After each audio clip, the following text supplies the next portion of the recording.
hopefully you've already seen parts 1 and 2. I'm ready to seat the turntable now.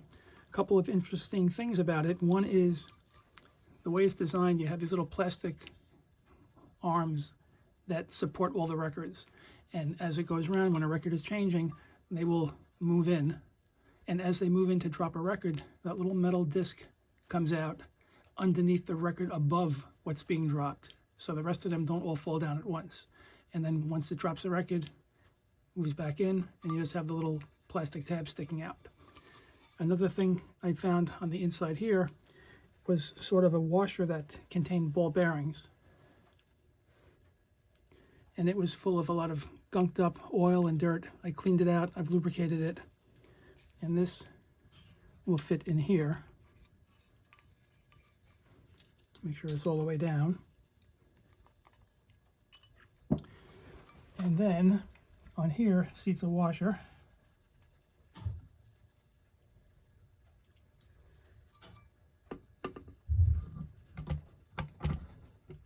And I have to move the idler wheel aside to let it drop all the way.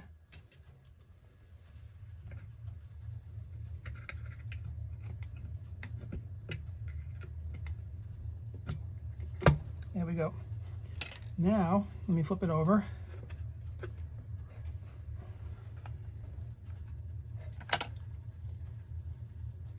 And let's prop this up here a little bit. There we go. What I'm going to place here first is one of these C-clips.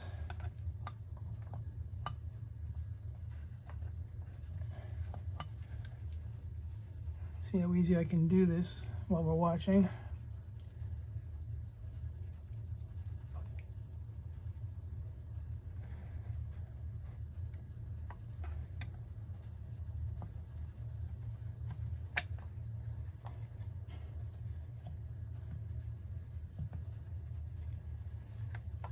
Needs a little help here.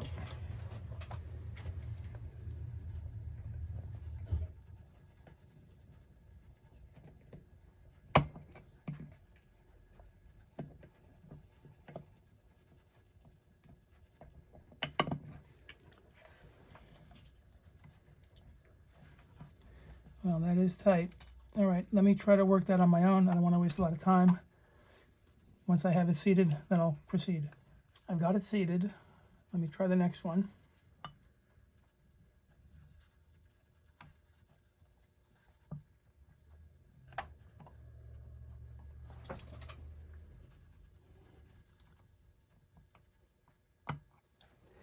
That one was easier. Next, the star wheel has to be placed. And I made a mark on the stem. I don't think it matters the position, but I'll line it up the same way anyway.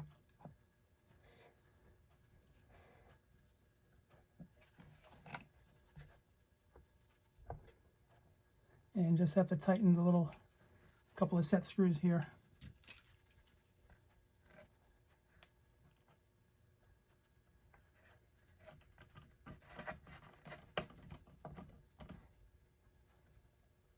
Is one.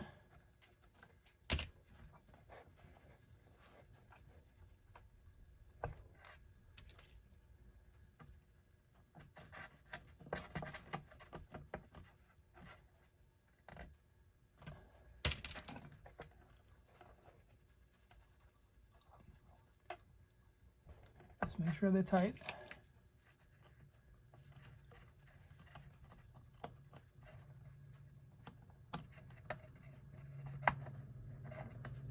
Okay. Flip it back over. Actually, you know what? I think the next step is going to be to put the cover back on, or the bottom cover.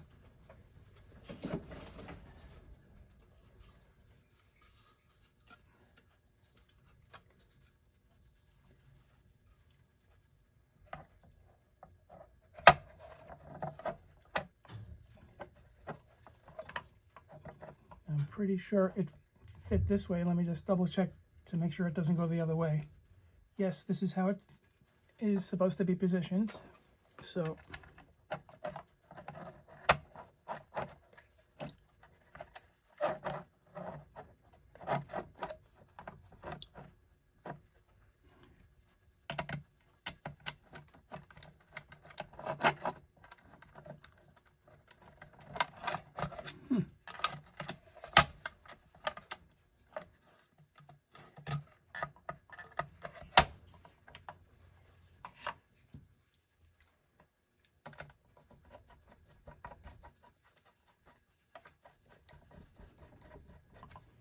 There's one.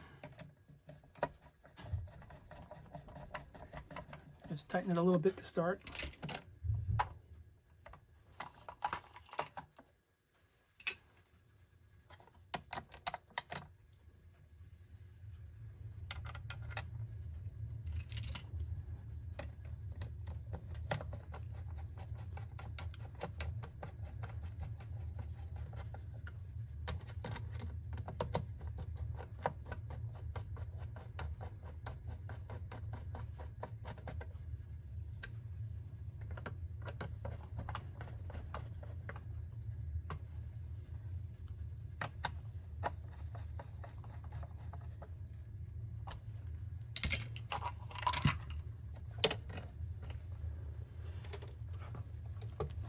And I think that's it.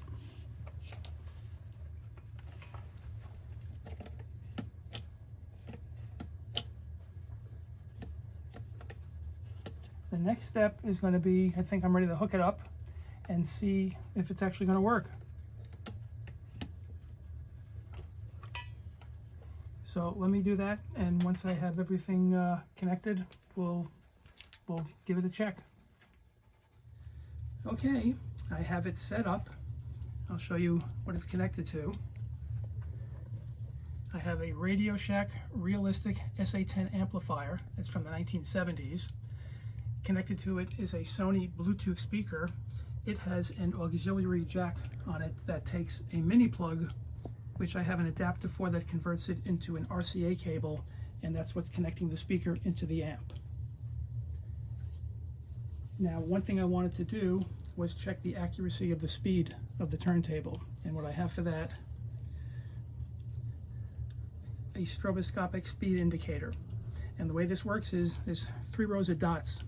The inner row is for 78 RPM, the middle is 45 RPM, and the outer is for 33 1/3. And you place this on top of the turntable, and I'm not sure how well it's going to show on the video, but let me turn it on. And if it's the proper speed as those dots go around, it almost looks as if they're not moving.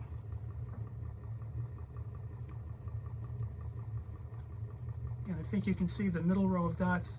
If it's moving, it looks pretty steady. It might be slowly moving a little to the left, but it's very close to being a true 45 RPM. So I was pretty happy to see that. Now, when I started to use it, I ran into some issues, and I had a couple of problems. I had to make some adjustments and some modifications. The tone arm, when it would come across, instead of dropping on the record, it was missing the record. So to fix that, if you recall, when I inserted the tone arm in that part that has the bolt with the square nut, I went back inside, had to loosen that, and then holding the part, just move the tone arm a little bit more towards the record, and then tightening the nut, and then trying it again. And I had to do that 4 times before I finally got it to land exactly on the beginning of the record. Another problem was that I assumed that the tone arm weight would be proper because the cartridge that I replaced it with is plastic, which I felt was lighter than the original metal one. But it turns out when the tone arm was dropping on the record, it was landing really hard. It was very heavy. So what I did was I added weights to the back of the tone arm to act as a counterbalance. I'll show you how they look. And I just began to add more and more weight, and then would try the record, and it reached a point where there was so much weight that when the tone arm landed on the record, the needle, the stylus, wasn't really engaging the grooves. It would just sort of slide across the record.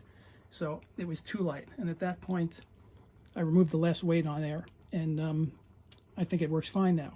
Another thing that I did was I added a finger lift to the tone arm to make it easier, safer for me to lift and put on a record. Anyway, let's give it a go, see how it works. I am aware of the fact that due to copyright laws, I can't play too much of a record, but let's give it a go.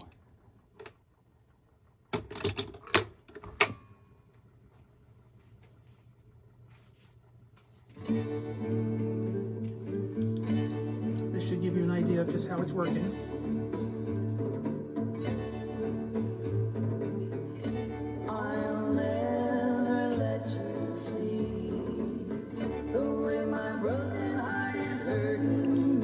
the tone arm gets to the end of the record,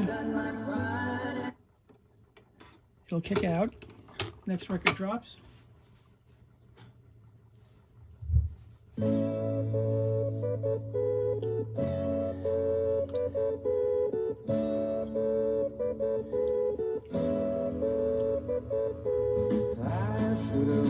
Doesn't sound too bad. There's a lesson to be learned from this. You can almost play Name That Tune. I'm gonna wrap myself in paper. I'm gonna daub myself with glue. Stick some stamps on the top of my head. I'm gonna mail myself to you.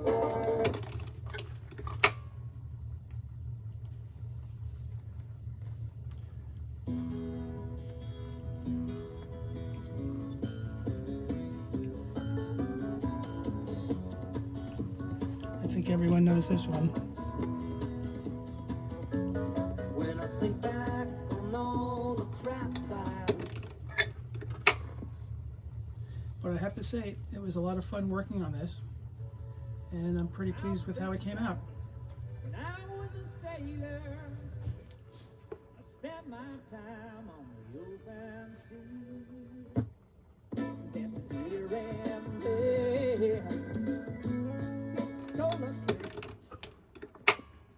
The only drawback is that it doesn't have an auto shut off. When it gets to the end of the last record, it'll just keep playing the same record.